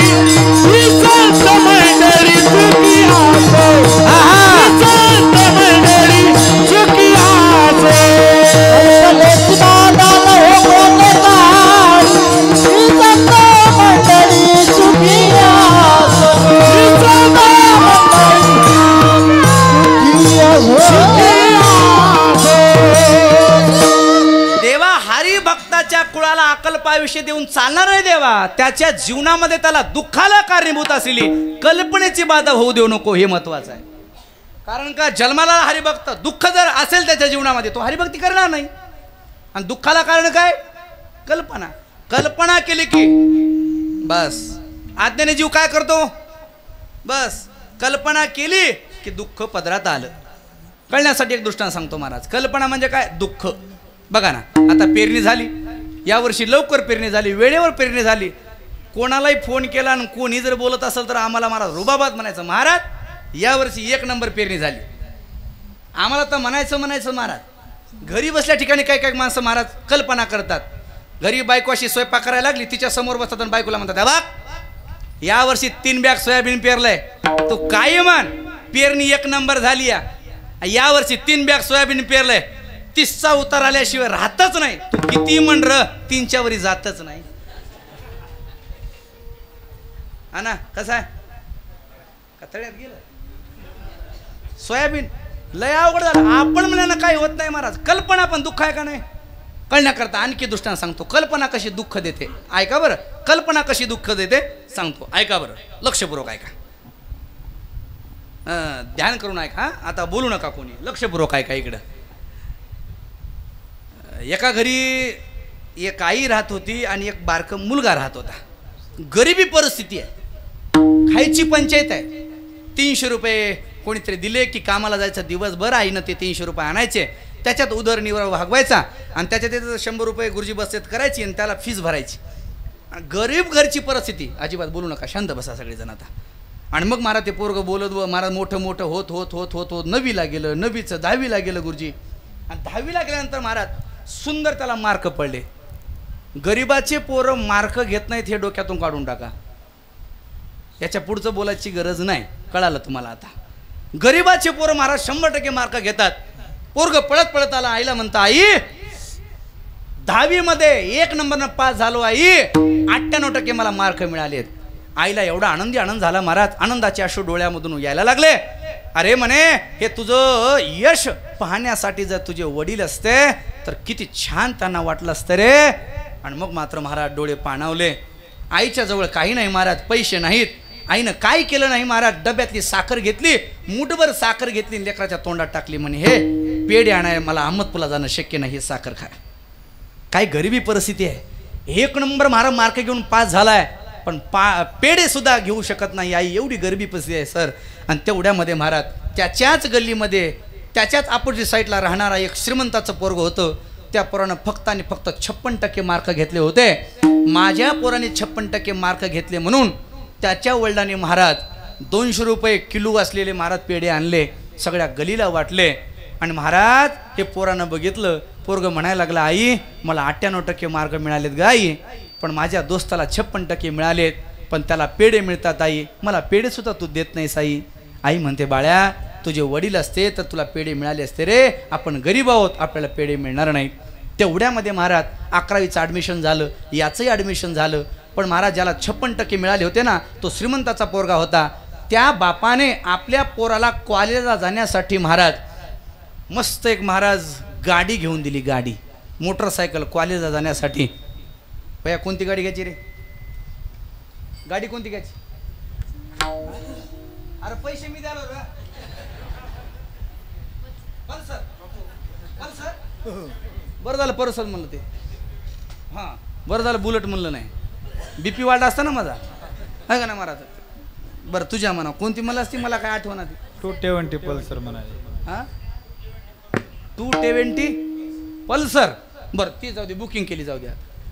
झाली महाराज, गाडी आली, गाडी आली, त्या पोराला भेट दिली, पोरग कॉलेजला जायला लागलं. आता हे गरीबाचं पोरग आईच्या जवळ गेलं आणि आईला म्हणतं आई पेढे तर नाहीत आई, मला कॉलेजला जाण्यासाठी मोटरसायकल तर मिळणार नाही, सायकल तरी दे. आईने सांगितलं बाळ्या सध्या माझ्याकडे पैसे नाहीत. लक्षपूर्वक ऐका बरं, कल्पना सांगतोय, ध्यानपूर्वक लक्षपूर्वक ऐका, कीर्तनाचं मार्मिक उदाहरण आहे, लक्षपूर्वक ऐका. आणि मग मात्र महाराज आईनं सांगितलं बाळ्या माझ्याकडे आता पैसे नाहीत, एक काम कर, तुला मी वचन देते, 12वीला जर तुला 80% चांगली पडली तर मी तुला मोटरसायकल आणून देते, हे माझं वचन आहे. भाऊ कोणी वचन दिलं? आईनं वचन दिलं. पोरग महाराज कॉलेजला जायला लागलं, चलत जायचं चलत यायचं महाराज. गरीबाचे पोरं आणखी सुद्धा आपलं घर इकडं वर असेल महाराज, पण वरच्या घरापासून आपलं कॉलेज तळ्यापासलं 1 किलोमीटर असेल, पण रोज चलत जाणारी आपल्या गावात मंडळी आहे, त्याच्यातला मी एक आहे महाराज. तिथं कॉलेज करायचं पोरानं. 12वीपर्यंत महाराज कॉलेज केलं. 12वीची परीक्षा झाली आणि परीक्षा झाल्यानंतर निकाल आला आणि निकालामध्ये या गरीबाच्या पोराला 99% मार्क पडले. मार्क मेमो घेतला, पळत आईच्या जवळ आला आणि आईला सांगितलं आई तुला दिलेलं वचन मी पूर्ण केलं आई, मी 99% मार्क घेतले आई. आई मला आता तू दिलेलं वचन पूर्ण कर. तू मला म्हटली होती तू जर 12वीला 99% मार्क घेतले तर मी तुला गाडी घेऊन देईल, असं तुझं वचन होतं आई. मी 99% मार्क घेतलेत, मला आता गाडी दे. महाराज आईच्या डोळ्यात पाणी आलं, म्हणायला लागली लेकराला मी आतापर्यंत आता थांबवलो आहे, मी आता याला गाडी दिल्याशिवाय याचं मन शांत होणार नाही. गुरुजी मधल्या घरात गेली. महाराज जे काय गाडग्यामध्ये मालकाने निर्माण केलेले काय ह्याच्यासाठी केलेले अलंकार होते ते सगळे घेतले. भाऊ सोनाराकडे गेली, ते अलंकार सगळे मोडून टाकले आणि पैसे घेताना महाराज जड अंत करून ते पैसे घरी घेऊन आली आणि मालकाच्या फोटोच्या समोर दोन्ही हात जोडून उभा टाकली. मालकाला विनंती करते, मालक हे दागिने तुम्ही माझ्यासाठी केले होते, तुमची आठवण म्हणून मी दागिने ठेवले होते मालक, पण मला क्षमा करा, तुमच्याच रक्ताच्याच स्वप्नासाठी मी तुमचे दागिने मोडते. महाराज ते पैसे घेतले, शोरूममध्ये गेली, गाडी घेतली, पैसे दिले आणि गाडी बाहेर काढल्या आई म्हणते बाळ्या मी तुझ्या ऋणातून मुक्त झाले रे, तुला गाडी दिली होती ना, वचन दिलं होतं की तुला गाडी दिली, बस गाडीवर. आता ऐका, गरीबाचं पोरग होतं पण संस्कारयुक्त पोरग होतं. पोरग गाडी बसण्याच्या अगोदर म्हणता आई या गाडीवर पहिल्यांदा तू बसावं ही माझी अपेक्षा आहे. पोराने सांगितलं आई तू पहिल्यांदा गाडीवर बस. आई म्हणते बाळ्या अरे दुसऱ्यांचे काबाड कष्ट करण्यामध्ये माझं जीवन गेले रे, कधी गाडी माहिती नाही, मला गाडीच माहिती आहे रे, ती म्हणजे महाराज बैलगाडी रे. लग्नात बैलगाडी होती, आता सुद्धा बैलगाडी आहे रे, मला मोटरसायकल बसता येत नाही. आईला सांगितलं पोरानं आई तू माझ्या पाठीमागं बस, पहिल्यांदा तू बस, मी पुढं बसतो. आई पाठीमागे बसली मंडळी, पोरग पुढं बसलं. महाराज शोरूमच्या बाहेर गाडी काढली, हायवे रोडला गाडी लागली. महाराज अहमदपुरवरून गाडी निघाली, आता ढाळेगावकडे गाडी निघाली होती. हायवे रोड होता 1 नंबर. महाराज नवीन रोड झाला होता, नवीन पल्सर गाडी आहे. महाराज पोरग एवढं गाडी चालवण्यामध्ये तरबेज होतं. महाराज 40 नाही 60 नाही 80च्या स्पीडनं गाडी पळायला लागली. आईला मात्र आता भीती वाटायला लागली. आईचा महाराज पदर वाऱ्यानं उडायला लागला. आई म्हणते, बाळ्या आतापर्यंत कधी गाडी बसली नाही रे, आतापर्यंत गाडीची भीती वाटायला लागली रे बाळ्या, गाडी हळू चालव बाळ्या, बाळ्या बाळ्या गाडी हळू चालव बाळ्या, बाळ्या गाडी हळू हळू हळू चालव. पोरग म्हणतं बाळ्या, आई म्हणतं आई घाबरू नको आई, मी आहे ना आई, आई घाबरू नको आई, घाबरू नको आई, मी आहे ना आई, मी आहे ना, माझ्याकडे बघ आई, आई तू पडणार नाही, काळजी करू नको आई, आई आई एक काम कर, दोन्ही हात घे, माझ्या कमरा धर आई, घाबरू नको आई. महाराज पुन्हा गाडी पळायला लागली. आता 80 होती, आता काका 90 गाडी गेली. आता मात्र महाराज पाण्यामध्ये डोळ्यामध्ये पाणी यायला लागलं. महाराज मस्तकाचा पदर उडायला लागला. आई म्हणायला लागली, बाळ्या गाडी हळू चालव, गाडी हळू चालव बाळ्या. बोरग म्हणायला लागला, आई घाबरू नको, मी आहे ना आई, तुला अजिबात काही होणार नाही, आई भिवू नको, माझ्या कमरा धर आई, अजिबात घाबरू नको, आई घाबरू नको. आई घाबरत होती. आईला धीर देण्यासाठी मंडळी बाळ्यानं मान पाठीमागं फिरवली आणि आईला बोलत होता. तेवढ्यामध्ये पुढून 10 टायरची ट्रक आली. जशी ट्रक आली तशी बाळ्यानं महाराज गाडीला कट मारला आणि दोघंही सुखरूप घरला आले. माझं उदाहरण संपलं. काकूला त्या बाईची ओळख नाही, माणसाला त्या बाळ्याची ओळख नाही, दस्तापूरचं नाही, त्या बाळूची ओळख नाही. त्या आता इथं सगळ्या माता भगिनी सगळ्या महाराज ट्रक आली म्हणल्या मामी काय केलं तुम्ही? माय दोघही मेले गे, माय मेले नाही, त्यांची तेरवी जेवली.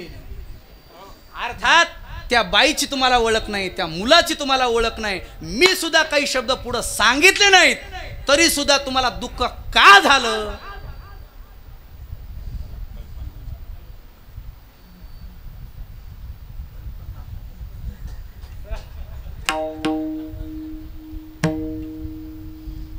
मी पुढं काही सांगितलं नव्हतं, फक्त गाडी आली एवढंच म्हटलं होतं. पण तुम्हाला न सांगता पुढचं कळालं. तुम्ही डोक्यात कल्पना केली, जशी टायरची गाडी आली अशी धडकली. पण तसं तुम्ही जसं सुचवलं, जसे तुम्ही कल्पना केली तसं काही घडलं नाही.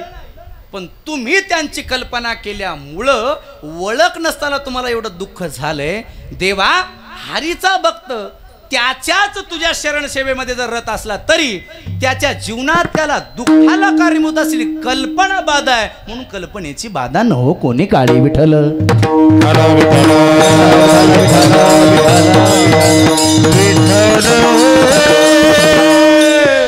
कळत नसलं आणखी एक उदाहरण सांगतो. इथंच ऐकलेलं आहे. सोपान काका सांगत होते, ते काका सांगत होते, लक्षपूर्वक ऐका अण्णा, तुम्ही ऐकले, सगळ्यांच ऐकले. काका सांगत तुम्हाला 2 जण नवरा बायको होते, त्यांचं लग्न झालं. महाराज त्यांनी बाळूभाऊ इथं काम करता येत नाही तर मग ते मुंबईला गेले. आता मुंबईला गेल्यानंतर महाराज तिथं काय रूम असते, महाराज रूम कमी असते, आपल्यासारख्या मोठी रूम नसते, तिथं कमी जागा असते, 10 बाय 10. मुंबई आपल्या ढाळेगावकरांना चांगली बघितली. आता ज्याला माहित नव्हतं ते बी गेले होते महाराज. पण 10 बाय 10ची रूम आहे, तिथं जागा कमी आहे महाराज. तिथंच देवघर, तिथंच किचन, तिथंच सोफा आणि तिथंच झोपा. तिथं जागा कमी असते महाराज. ते दोघं जेव्हा जेवण केलं महाराज, मालक असा पलंगावरती बसला, बायकोनं सगळे भांडे घासले गुरुजी आणि मग जवळ येऊन बसली. मालकाचा चेहरा पडलेला होता. मालकीन म्हणते, मालक एवढं सुंदर जेवण झाले, तुमचा चेहरा पडण्याचं काय कारण आहे? मालक म्हणायला लागला, हे बघ नारायणजप्पाच्या कृपेने आपलं लग्न झालंय, पण माझ्या डोक्यात अशी कल्पना आली म्हणे, जर यदा कदाचित नारायणजप्पाची आणखी जर कृपा झाली, इथं किती जागेची अडचण आहे, झोपायची अडचण आहे, इथं जर आपल्याला पोरग झालं तर ते पोरग कुठं झोपव.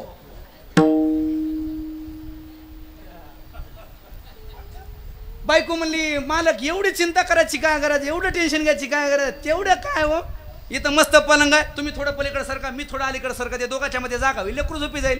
आता गुणानं बसावं घे ना. पुन्हा बायकोला मला, तुझं खरं आहे, एक झाल्यास मध्ये झोपल, पण जुळे झाल्यास कुठं झोपतील, एकही झालं नाही. मालकीन म्हणले त्याच्यात काय टेन्शन घ्यायची गरज आहे, तुम्ही थोडं पलीकडे सरका, मी थोडं अलीकडे सरका, ते दोघांच्या मध्ये जागा होईल, दोन्ही लेकरं मध्ये झोपतील. खरं आहे म्हणला. पाठीमागं सरकला. जसा सरकला तसा पलंग संपला. जसा पलंग संपला तसा पट्ट्या खाली पडला. आता कीर्तन संपलं त्याला नेतो मी आता हॉस्पिटलला. पण ऐका आता त्याचं पाय मोडला. पाय कशामुळे मोडला गुरुजी? असं असं कल्पना कशाची होती?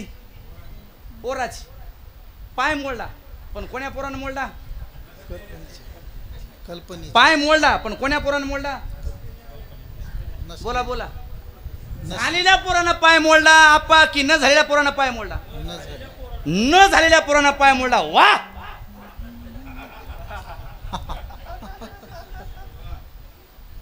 सगळ्याला कळालं. पाय मोडला पण कोण? न झालेल्या पोरानं पाय मोडला. मग मला सगळ्याला प्रश्न विचारायचा आहे, न झालेले पोरं जर पाय मोडतात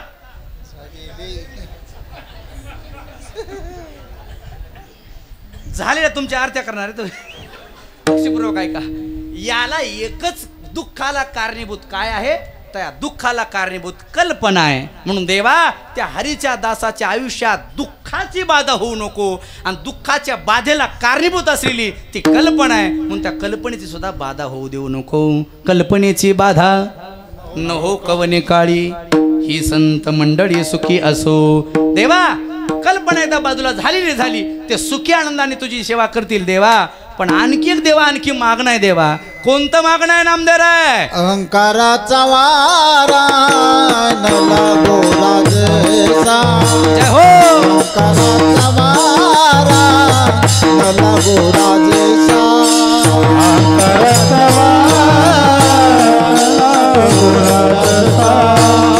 अहंकाराचा वारा न लागो राजसा. अहंकाराचा वारा न लागो राजेसा. अहंकाराचा वारा न लागो राजेसा. अहंकाराचा वारा न लागो राजसा. अहंकाराचा वारा लागो राजसा. माझ्या विष्णुदासा भाविकाचे, माझ्या विष्णुदासा भाविकाचे कल्पनेची बाधा नव कोणे काळे. कल्पनेची बाधा नव कोणे काळे. माझ्या विष्णुदासा भाविकाचे, माझ्या विष्णुदासा भाविकाचे. हे अहंकाराचा न लागो राजसा. माझ्या विष्णुदासा, माझ्या विष्णुदासा भाविकाची, भाविकाची, भाविकाची. वाह, क्या बात आहे. गोड अशी चाल म्हटली आहे नाही मला. अहंकाराचा वारा न लागो राजसा. माझ्या विष्णुदासा भाविकासी. देवा तुझी सेवा करण्यामध्ये रत असलेला साधक, त्याला जशी दुःखाची बाधा घातक आहे त्याच्यापेक्षा शतपटीनं त्या साधनेमध्ये खंड करणारा एकच शत्रू आहे, त्याचं नाव आहे अहंकार. साधकाला साध्यापर्यंत पोहोचवण्यासाठी जे बाधक आहे गतिरोधक, त्याचं नाव आहे अहंकार. आणि सध्या अहंकार एवढा महाराज बास. कोणालाही अहंकार, कशालाही अहंकार महाराज. आणि अहंकार एक गोष्ट अशी आहे, साध्याच्या पाठीमागं लागत नाही. ते VIP माणूस आहे. साध्याच्या पाठीमागं लागते का? हा, ज्याला काही येते त्याला काय अहंकार आहे का? अजिबात नाही. त्याला काहीच अहंकार नाही. त्याला फक्त एवढंच कळते, बस आपाची सेवा करायची. काय त्याला अहंकार नाही महाराज. पण थोडं त्याला यायला लागलं मग ते म्हणते हरिपाठात जाऊ का मी. मग हरिपाठातून महाराज पुढे गेलं की पुन्हा म्हणते मी कीर्तनाचा गायक आहो. मग परिसरात लोक त्याला पहिली चाल देतात. मग कुठं कुठं फोटो, कुठं कुठं नाव. मग त्याला म्हणलं चल गात्याच्या बाजूला, हा कीर्तनकाराचा गायक. आणि मग लोक म्हणतात गायक गायक गायक महाराज मस्त फोटो येतात नाव येते पाठांतरी चांगलं असतंय स्वर चांगला असतंय मग परिसरातले लोक म्हणतात गाव आवाज आहे तुझा चांगला आहे बोलण्याची टॅक्ट चांगली आहे बांध कंबर मजासारखं बांधली कंबर कंबर बांधली की मग मात्र त्याला गावावर कुठं जाता येत नाही आणि मग त्याला चल हरिपाठाला म्हटलं की ते येत नाही महाराज याचा अर्थ आहे जोपर्यंत साधा होता जोपर्यंत सामान्य वारकरी होता तोपर्यंत त्याला अहंकार कधी जवळ आला नाही आता थोडं त्याला काहीतरी यायला लागलं मग तिथं अहंकार आल्याशिवाय राहत नाही नवल अहंकाराची गोटी विशेषण लगे अज्ञाना पाटी सज्ञानाचे झोंबे कंठी नाना संकटे नाचवी ज्याच्या जवळ अहंकार आला रे आला त्याची साधना खंडित झाली आणि साध्यनाम परमात्मा कोसो दूर गेला आणि ज्याचा अहंकार जवळ आला देव दूर गेला आणि ज्याच्या जवळचा अहंकार गेला अहंकार गेला तुका म्हणे देव झाला तुका म्हणे देव झाला तुका म्हणे देव झाला अहंकार गेला तुका म्हणे देव झाला तुका म्हणे देव झाला तुका म्हणे देव झाला अहंकार गेला हो अहंकार गेला तुका म्हणे देव झाला देव झाला तुका म्हणे देव झाला तुका म्हणे देव झाला अहंकार गेला तुका म्हणे देव झाला तुका म्हणे देव झाला तुका तुका तुका म्हणे देव झाला तुका म्हणे देव तुका म्हणे देव झाला विठ्ठला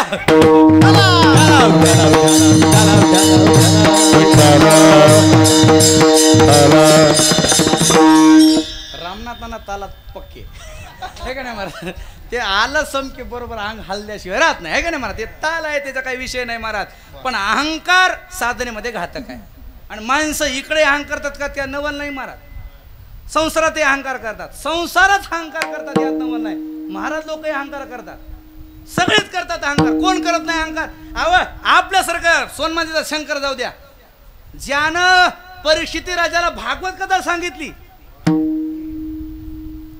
त्या भाद्राचं नाव काय शुकाचार्य भगवान त्या शुकाचार्य भगवंताला सुद्धा या अहंकारानं नाळलं अभिमान लागे सुखाची पाठी व्यासी उफराटी ग्रंथे केली जनक भेटीसी पाठविला जेने अभिमान नाने खोट केले विठ्ठला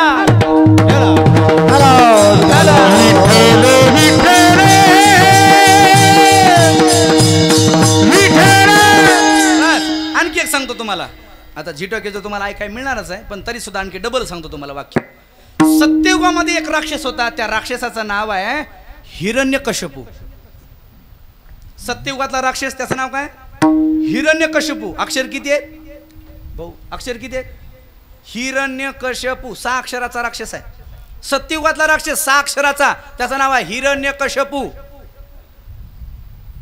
त्रेतायुगातला राक्षस आहे तो 3 अक्षराचा आहे त्याचं नाव आहे रावण द्वापर युगातला राक्षस आहे त्या राक्षसाचं नाव आहे तो 2च अक्षराचा राक्षसाचं नाव आहे त्याचं नाव आहे कंस आणि कलियुगातला राक्षस आहे त्या राक्षसाचं नाव आहे आणि राक्षसाचं नाव फक्त एका शब्दात आहे त्या राक्षसाचं नाव आहे त्याचं नाव आहे मी त्याचं नाव काय मी मग महाराज मी हे कुठे लावा आता याच्यावर सांगायची गरज नाही 10:15 वाजलेत सगळीकडे लावा आता कुठेही लावा घरी सुद्धा आता माता भगिनी सगळे आल्यात आता यांच्या जवळ महाराज मी लहानाचा मोठा झालो आई सगळे आहेत माझ्या घरी बसल्या ठिकाणी मामी बाहेरून मामा आले की म्हणतात भाकर भाजली का नाही झालं नाही भाकर तुला एवढंच काम होत नाही का शिवाय देतात पोरगा नीट वागणं झालं बाप म्हणतो पोराला पोरो नीट वागा गाडी माझ्यामुळं गाडीला पेट्रोल माझ्यामुळं मी आहे म्हणून तुम्ही आहेत मी जर मेलो र तर तुम्हाला भाकर सुद्धा मिळणार आहे मी म्हणत असतो तू मरून बघ र आता एक खाली तुझ्या 2 खातात कशाचं काय घेऊन बसला एक कथेसाठी आता नाना कुठे जावं लागतं की आपल्याला तर महाराज कथेसाठी आपल्याला जावं लागतं कुठं त्या उदगीरला महाराज शिव महापुराण कथा होती 7 दिवस मुक्काम होतो एक म्हातार माझ्याजवळ आला मला म्हणते महाराज चला आमच्या घरी चहा प्यायला मी म्हणलं मी चहा पित नाही हो मला म्हटलं महाराज चला दूध करतो चला. आता नाविलाज असते, जावं वाटत नाही पण जावं लागतंय, पोट पाण्याचा प्रश्न असते. आता जे आपल्या क्षेत्रात येते ना सगळ्याला कळालं. आता चहा काय फुकट असते का महाराज? फुकट असते का चहा? गेलं की माणसं चहा देतात, थोडं ऐकून घ्यावं लागते त्याचं म्हणा. ते म्हातारे मला म्हणायला लागलं महाराज चला वरी गॅलरीत. वरी गेलो महाराज, 3ऱ्या मजल्यावर चलत आणा. तिथून मला त्यानं जमीन दाखवली. म्हणे महाराज इथून तोंडचिरच्या पाठीपर्यंत पट्ट्याची जमीन आहे, सगळी प्लॉटिंगची आहे, आपली जमीन आहे म्हणे पट्ट्याची. म्हणलं वा चांगली गोष्ट आहे. पुन्हा खाली आलं की पुन्हा म्हणतो महाराज हे सगळं आपण कमवलंय. सोपाशीवर बसल्या बसल्या त्याची सुनबाई आली चहा घेऊन. सुनबाई 3 सुना त्याला. सुनबाई चहा घेऊन आली. सुनबाईच्या देखत उन्हानं बसावं का आता अण्णा? सुनबाई देखत म्हणलं महाराज अशा 3 सुना आहेत, ही मोठी सून आहे, हिच्या लग्नाला 9 वर्ष झालेत, पण लग्न झालं तसं या सुनाला आणखी घराच्या बाहेर काढलं नाही, घरी बसून खाऊ घालतो. कोणाच्या जीवावर? बोला बोला बोला. पट्ट्याच्या जीवावर. जे काय भाकरी खातात ना 2 टाइमच्या, ज्या सुना जे पोरं 2 टाइमच्या भाकरी खातात ना ते माझ्या जीवावर खातात. मला सुद्धा महाराज राग आला. ते माझं माझं मी म्हणून लागलं. तेवढ्या ती ताई जवळ आली. मी म्हणलं ताई जे तुमचे सासरे म्हणतात ना तुम्ही 2 टाइमच्या भाकरी खाता, तुमचा मालक तुम्ही सगळे लेकरं हे मामाच्या जीवावर तुम्ही भाकरी खाता, हे खरं आहे का? तिनं महाराज चहाचं तबक भाऊ खाली ठेवलं. मला म्हणते महाराज आमचे सासरे बुवा जे बोलतात ते खरं बोलतात. आम्ही जे काय 2 टाइमच्या भाकरी खाल्लोत ते आमच्या सासऱ्याच्याच जीवावर खालात. उद्या जर आमचे सासरे बुवा मेले तर गुलाबजाम उतळता म्हणे. कळाले का नाही? पुढं काय कळाले का? कळाले का? अहो आता सध्या भाकरी खातात पण मेल्यानंतर त्याच्यासाठी गुलाबजामुन तळणार हे माणसं आपले पुढचे तयार आहेत. म्हणून माणसानं कधी कोणत्या गोष्टीचा गर्व करायचा नाही. ध्यान ठेवा, कधीच कोणत्या गोष्टीचा गर्व करायचा नाही. अहो ज्यानं गर्व केला त्याची धुळीला माणसं गेले. हो अहो 5 पांडव स्वर्गारोहण करण्यासाठी ज्यावेळी उत्तर दिशेला निघाले, 5 पांडव सगळ्याला कथा माहिती आहे, मी कथा सांगत बसणार नाही. स्वर्गारोहण करत असताना 5 पांडव अखंड पाहते, पांडव अखंड वनवासी परित्या देवासी. बस एवढी नित्य सेवा करणारे ज्यावेळेस वैकुंठाला निघाले, पण त्यांना वैकुंठाला जाता आलं नाही गुरुजी. पण जाताना त्यांचं पतन झालं, सहदेवाचं पतन झालं. याचं कारण आहे सहदेवाला आपल्या ज्ञानाचा गर्व होता. नकुलाचं पतन झालं, नकुला आपल्याला सुंदरतेचा गर्व होता. भीमाचं पतन झालं, अर्जुनाचं पतन झालं, द्रौपदीचं पतन झालं. या पतनाला कारण एकमेव ते म्हणजे अहंकार. म्हणून माझी विनंती आहे ज्याच्याकडे पैसा आहे त्यानं माजल्याने करू नका, आणि ज्याच्याकडे गरीब आहे त्यानं लाजायचं नाही. आपलं एक वाक्य सगळ्याला माहिती आहे, श्रीमंती आली म्हणून कधी माजायचं नाही आणि गरिबी आली म्हणून कधी लाजायचं नाही. बस आयुष्याचं सोनं झाल्याशिवाय राहत नाही महाराज. कशाला गर्व करायचा आहे? अहो देवानं आपल्यासाठी दिलंय काहीतरी, बस त्याचा काहीतरी चांगला उपयोग करा. वाईट कशाला उपयोग करता? देवानं चांगलं तोंड दिलंय, चांगलं बोलत चला. देवानं आयुष्य चांगलं दिलंय, चांगलं जगत चला. देवानं सुंदर डोळे दिलेत, चांगलं बघत चला. एकमेकाला कधी कमी लेखू नका. आपण सगळे एकाच माईचे लेकर आहोत असं वर्तन करत राहा. आयुष्यात तुम्हाला कधीच काही कमी पडणार नाही महाराज. घ्या लिहून. काय करायचं अहंकार महाराज? काय माणसाचं खरं आहे सांगा बरं? कशासाठी अहंकार करायचा सांगा ना? अरे सगळ्यासाठी महाराज. गाडी बंगला घर पलंग निरनिळा असेल, वेगवेगळा असेल, पण शेवटी मुक्काम सगळ्यांचा 3.5 पत्रामध्येच. ध्यान ठेवा, सगळ्यांचा तिथंच मुक्काम आहे. काय VIP ला दुसरी आहे सर? नाही, सगळ्याला एका ठिकाणी जायचंय. कशाला अहंकार करायचा? कधीच अहंकार करायचा नाही कोण्याच गोष्टीचा महाराज. कधीच अहंकार करायचा नाही. जो अहंकार करतो त्याला देव तर मिळतच नाही, आणि जन्मातून माणसातून तो मनुष्य उठल्याशिवाय राहत नाही. म्हणून अहंकार कधी करायचा नाही महाराज. तरी जाशी वाटा हो तरी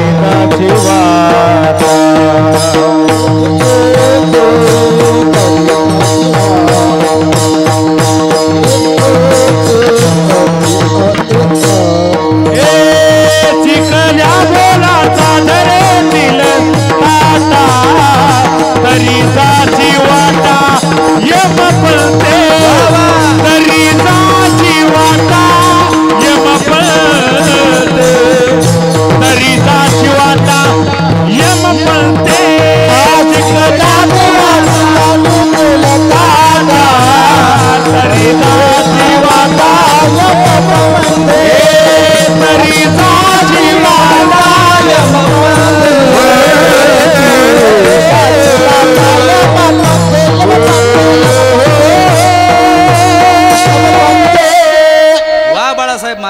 ऐकल्या बोलाचा करशील ताट धरशील ताटा जासी तरी जासी वाटा यमपंथी यम मार्गाला जावं लागतं महाराज.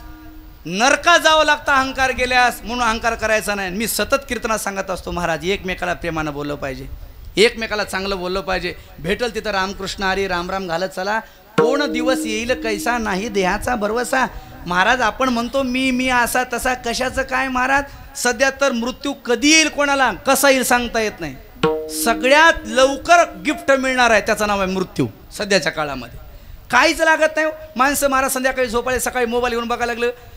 ते काल फोटो बघितली त्या फोटो खाली दुसऱ्या दिवशी लिहून पाठवालेत लोक भावपूर्ण श्रद्धांजली. आणि मग लोक महाराज चर्चा करायचं अहो त्याचं माझं कालच बोलणं झालं. त्यानं मी कालच चांगलं घंटाभर बोललो.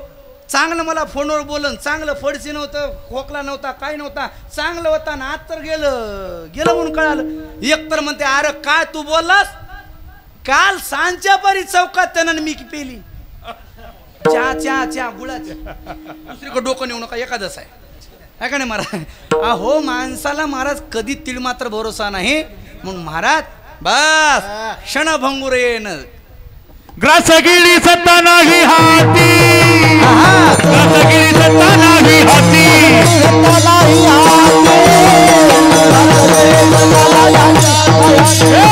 क्षणभंगूर हे सायन कळता, क्षणभंगूर हे सायन कळता. ग्रासगिरी सत्ता नाही हाती, ग्रासगिरी सत्ता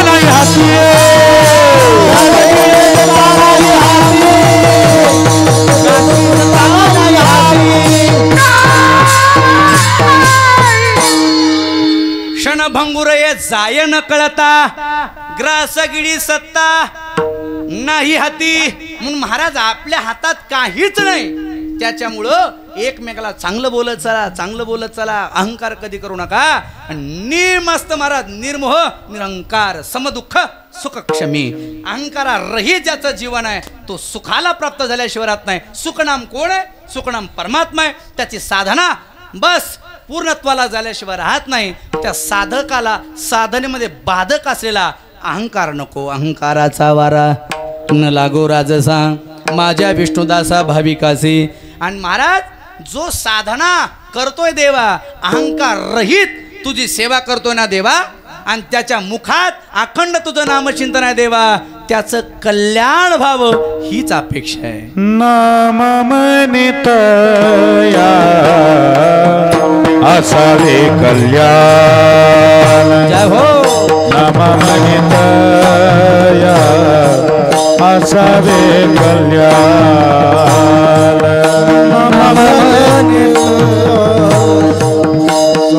असावे कल्याण. नामामनित असावे कल्याण. नामामनित असावे कल्याण. नामामनित असावे कल्याण.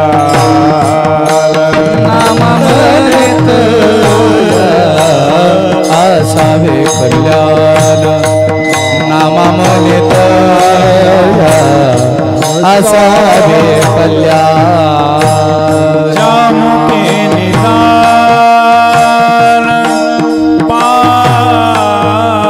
पांडुरंग. जामुके निदान पांडुरंग. कल्पनेची बाधा न हो कोणी काळी.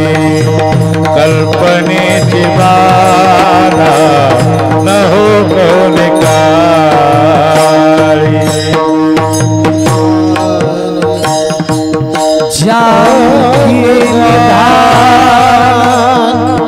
पांडुरंग जामुखी निधान. पांडुरंग कल्पनेची बाधा कल्पनेची बाधा न हो कवने संत मंडळी सुखी असो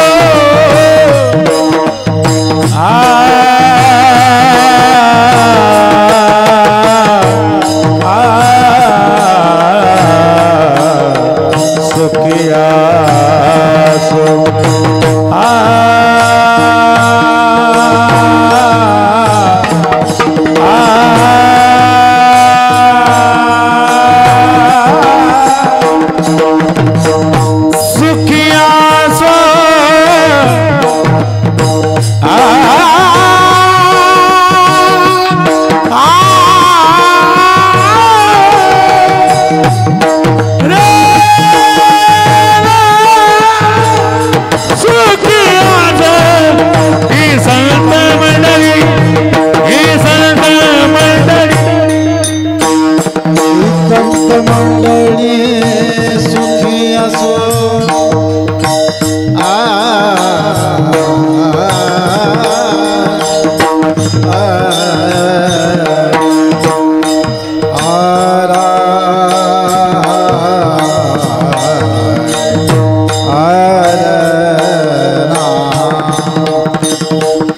संत मंडळी सुखे आसो ही संत मंडळी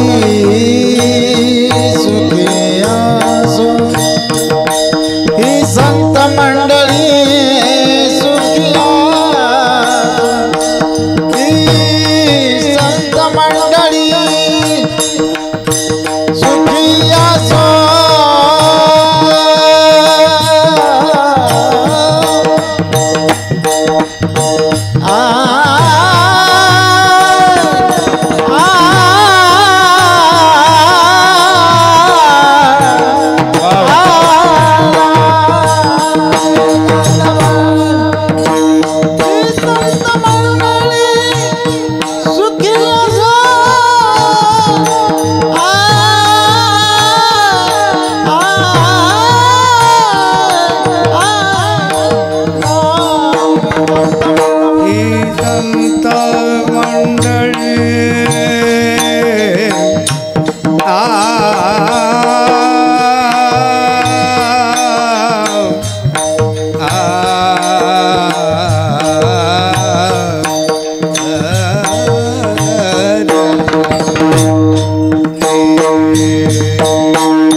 प म ग सा ग प म प सा ग प म प सा ग प म प सा ग रे म ग प म ध नि ध सा सा नि सा रे सा सा नि सा रे सा सा नि सा नि ध नि ध प द प म प म ग रे सा ग म ध नि सा सा ग म ध नि सा सा सा ग म ध नि सा सा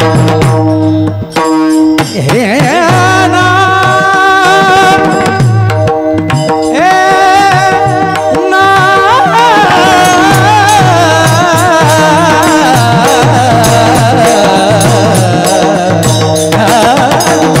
ही संत मंडळी सुखी असो ही संत मंडळी सुखी असो ही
कल्पनेची बाधा न हो कोणी काळी कल्पनेची बाधा न हो कवने काळी न हो कवने काळी न हो कवने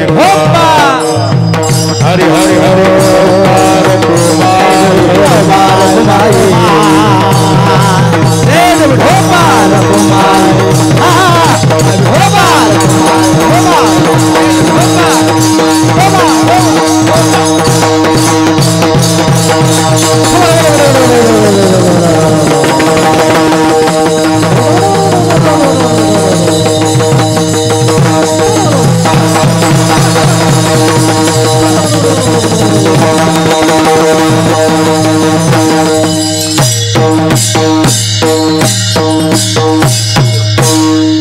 नामा म्हणे तया असावे कल्याण ज्या मुखी निदान पांडुरंग कल्पनेची बाधा न हो कवने काळी ही संत मंडळी सुखी असो ज्याच्या कुळामध्ये देवाचं भजन आहे देवाचं पूजन आहे नित्य मुखामध्ये त्याचं चिंतन आहे त्याचं कल्याण झाल्याशिवाय राहणार नाही जो तुझी सेवा करतो देवा त्यालाही महाराज तू आपलंसं कर आणि त्याच्या कुळाचं त्याचं कल्याण कर देवा ही अपेक्षा हे पसायदान नामदेव महाराजांनी देवापुढं महाराज मागणी मागितली आज कैवल्याच्या या अभिष्टचिंतन सोहळा अर्थात वाढदिवस बड्डे याच निमित्तानं आपण महाराज आज एकादशीच्या पर्व काळावरती देवालाही आपण महाराज हीच अपेक्षा करूयात देवा आमच्याकडून अशीच आत्तापर्यंत सेवा करून घेतलाय ही आमची नित्य सेवा अशीच करून घ्यावी हीच आमची विनवणी देवा तुमच्या पायाजवळ आहे नारायणजप्पा महाराज आत्तापर्यंत आम्ही आमच्या संसारातला वेळ काढून तुझी सेवा केली ती सेवा करून घेण्याचं भाग्य माझ्या जीवनामध्ये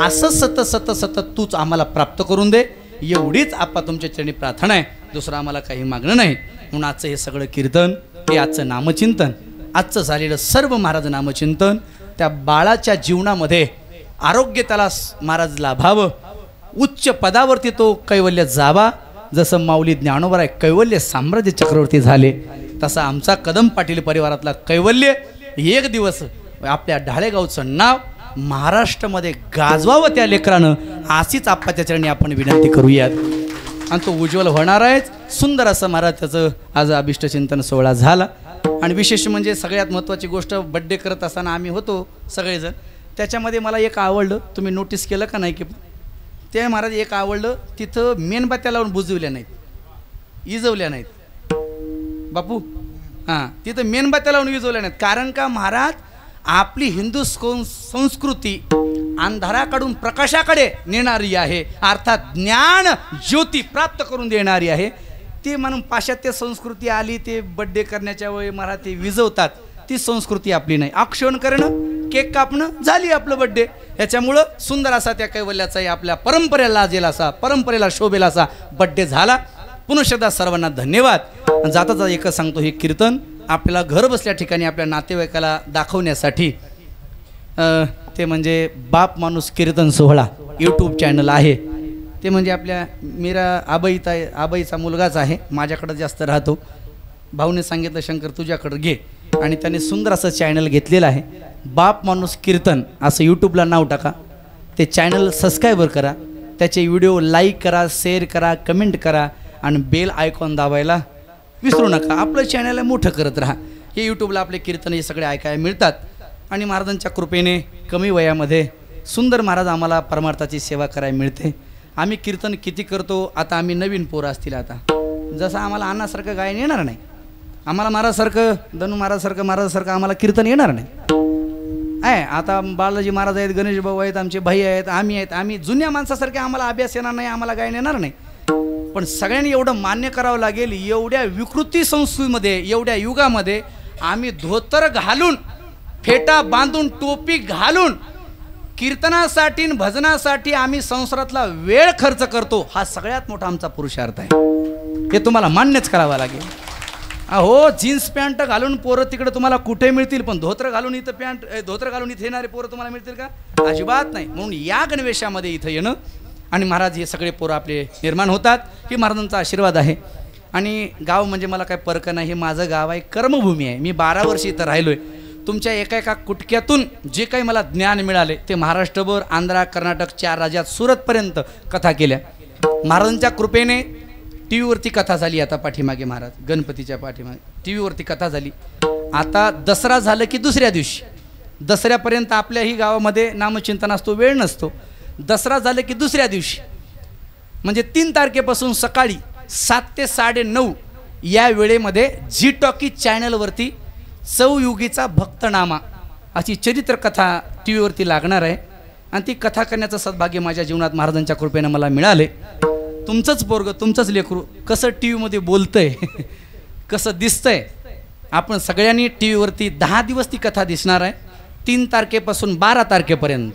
म्हणून आपण सर्वांनी झी टॉकीज या चॅनलवरती सकाळी 7 ते 9:30 या वेळेवरती शंकर महाराज लोंढे यांची कथा ऐकावी अशी सर्वांना विनंती करतो. आणि या ठिकाणी जसं जमेल तसं थोडा वेळ चिंतन करण्याचा प्रयत्न केला. या सेवेमध्ये कमी जास्त झाला असेल माझ्या म्हणीचा दोष समजा. जे चांगलं वाटते माझे गुरुवर्य महंत श्री एकनाथ नामदेव महाराज मठाधिपती संस्थान उमरत आणि माझ्या जीवनाचे शिल्पकार श्री हरिभक्तपरायण वैराग्यमूर्ती अंगद महाराज ढाळेगावकर यांचा कृपाशीर्वाद आहे. आपल्या चरणी महाराज ही वेडी वाकुडी सेवा सुपूर्त करून या ठिकाणी सेवेला विराम देतो. ज्ञानेश्वर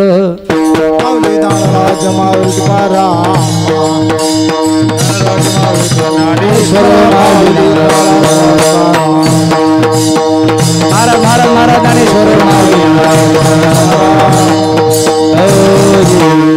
हात वर करा, सगळेजण हात वर करा.